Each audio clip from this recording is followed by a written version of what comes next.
Folks, we've got a story for you today that the mainstream media is spinning every which way, and we're going to cut through the fog with a little common sense. This comes straight out of the BBC. Yes, the British Broadcasting Corporation, that bastion of balanced, fair, and completely unbiased journalism, right after they finished polishing the progressive narrative. Yeah, which BBC did you think I was talking about? A headline? Captured Ukrainian soldiers tell BBC why they fought for Russia. Now, picture this: Western Ukraine, high walls, locked gates, a prisoner of war camp filled with men who were captured fighting on the Russian side. Some from small towns and big cities in Russia, uh, but mixed right in among them, Ukrainian born soldiers, men born in Ukraine who went to war against their own country. Now, the BBC's Sarah Rainsford sits down with these guys, no cameras, away from the guards. And what do they say? She talks to a guy named Anton. He was 10 years old when the Donbass region, eastern Ukraine, fell under Moscow's influence back in 2024. Thanks, Obama. By 2022, when Putin went all in, Anton turns 18 and signs up immediately for Russia. I don't regret my choice, he tells her. I went to defend my land. His friends volunteered too. Most of the guys he went to war with are gone. He doesn't see himself as a traitor. He says, I consider myself Russian. Country means nothing. It's all about nationality. All my family are Russian. All my roots are from there. He soaks up years of Russian schooling and Kremlin media that paints Kiev as a bunch of Nazis. In his mind and others, he may not be far off either. He calls Putin my president and wants him to finish the job in the Donbass, even after hundreds of thousands have already died. War, he shrugs. Then there's Artemon from Donsk, lying in a hospital bed full of shrapnel after just 2 months of fighting. He went willingly, not just for the cash, though the 400,000 ruble sign up bonus sure sounded nice. That's about 4,800 bucks USD. Who knows what it was before inflation?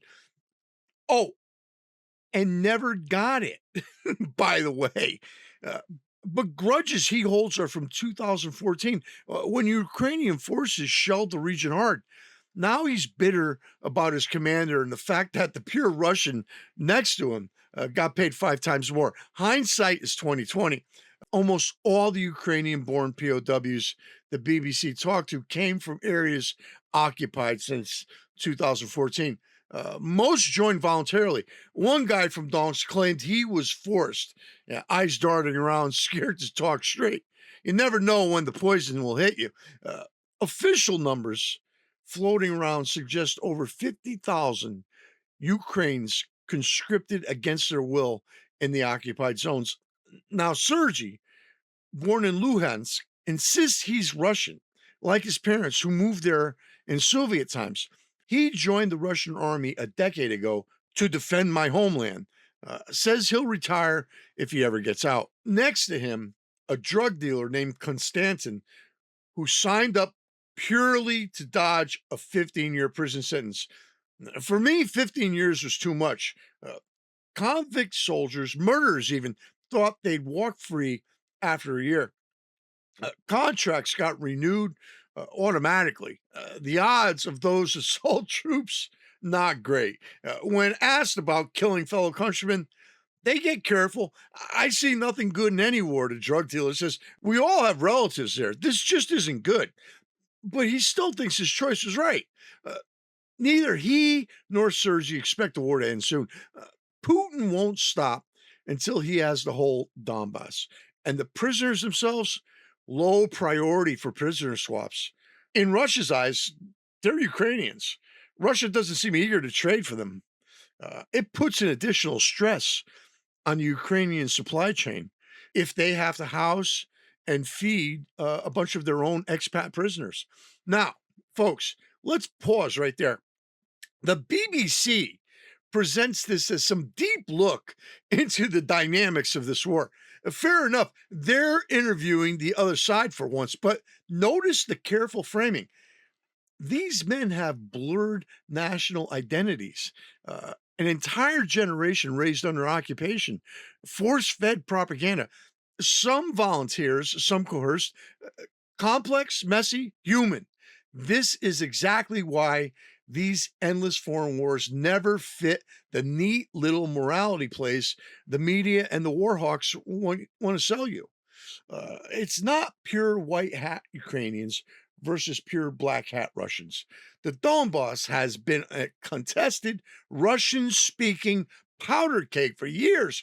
People grew up watching Ukrainian forces shell their towns in 2014 and decided whose side they were on long before the full scale invasion.